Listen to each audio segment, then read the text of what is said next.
Hi, my name is Kimani Nanya, and this is my third lab, also known as our black hole lab. A black hole is a concentrated area in space with so much gravity that light cannot even escape. Newton's third law states that when two objects interact, the force they apply on each other is equal in magnitude, but opposite in direction. An example of this is gravitational force. One can calculate these forces and apply it to Newton's second law and the momentum principle to calculate variables such as velocity in terms of perpendicular and parallel components, mass, and position. The purpose of this lab was to calculate the mass of the black hole and the minimum initial velocity to avoid crashing at a planet near it. This crash will be due to this gravitational force. The results showed that the black hole had a mass of about 20 times 10 to the 32th power, and the initial velocity I needed for my spaceship was 54 times 10 to the 5th power in the parallel direction and 34 times 10 to the 6th power in the perpendicular direction. So for my models, in part one, I used the momentum principle to calculate initial position and velocity, and I used this to also calculate the net force. Then I used Newton's third law and the gravitational force formula to calculate the mass of the black hole.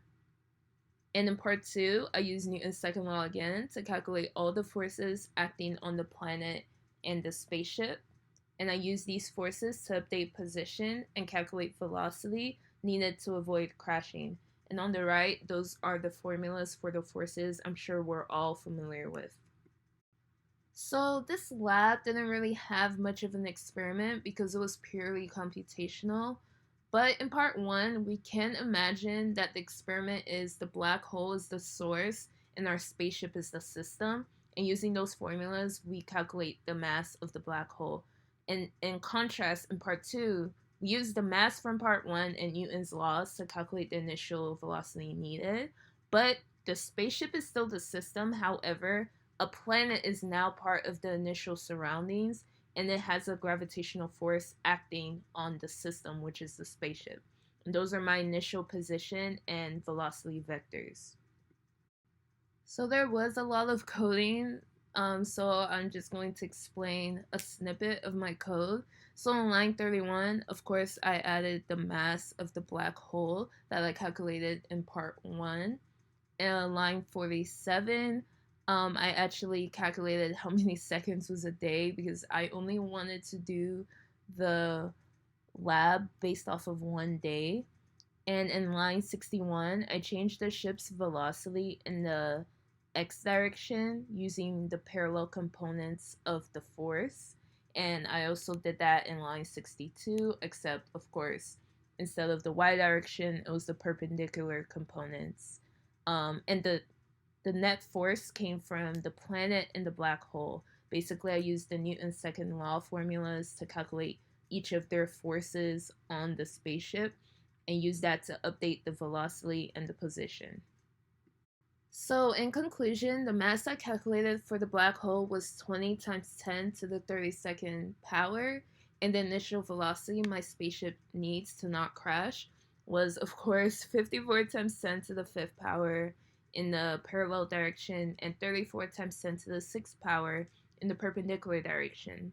This lab does not have a data to compare as we use a purely computational model. However, I can compare my mass to the true mass of a black hole, and I am pretty off by a lot because they are different.